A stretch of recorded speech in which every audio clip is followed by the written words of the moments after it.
Bonjour à tous et bienvenue dans cette partie du cours, cette nouvelle partie qui va nous permettre de créer un site internet complet.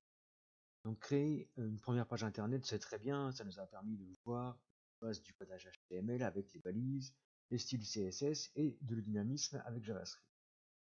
Mais pourquoi coder des centaines de lignes alors qu'on pourrait faire la même chose en quelques lignes de code? Et c'est là qu'interviennent les frameworks. Les frameworks, c'est une collection d'outils qui va être utile à la création du design des sites et des applications web.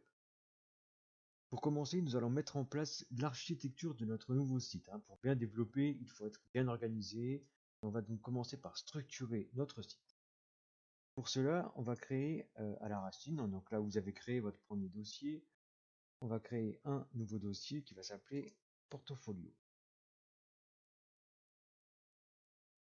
Voilà. À l'intérieur de ce dossier, on mettra notre nouveau site. Moi, ce que je vais faire, je vais également créer un nouveau dossier pour mon premier site. On va appeler My First Page. Et du coup, on peut déplacer tout ce qu'on avait mis tout à l'heure dans My First Page. Ça, ce sera le contenu de la première page internet que vous avez créée. La première portfolio est pour l'instant vide. Donc, ce qu'on va faire, je vais ouvrir une fenêtre PowerShell dans ce dossier. Voilà. Et je vais lancer le dossier dans Code, donc dans Visual Studio Code. Voilà, vous êtes à présent sur Visual Studio Code dans le dossier portfolio que vous avez. À la racine de ce dossier portfolio, on va créer le index.html. Voilà, ça sera la page d'index de notre site. Toujours à la racine, on va recréer un nouveau dossier qu'on va appeler assets. Celui-là, vous le connaissez déjà.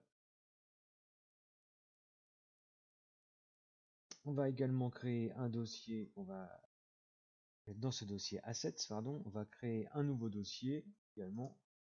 On va appeler img, donc celui-là vous le connaissez aussi. On va créer un dossier qu'on va appeler JS. On mettra nos scripts JavaScript. Et on va créer un nouveau dossier dans Assets que l'on va appeler CSS pour placer nos scripts CSS. Voilà, donc notre structure commence à être créée. On a notre dossier Assets avec CSS, image JS et notre dossier index.html. On y verra plus clair, tous nos codes seront bien rangés, il sera donc plus simple de les retrouver. Comme vous l'aurez compris, nous allons créer un site internet portfolio permettant de stocker, d'afficher des souvenirs de voyage et de fournir des informations sur certains lieux importants. Pour cela, nous allons utiliser le framework Bootstrap. Alors, qu'est-ce que Bootstrap? Bootstrap contient toutes sortes de modèles de conception basés sur HTML et CSS pour diverses fonctions et composants tels que la navigation, le système de grille, les carousels d'images ou encore les boutons.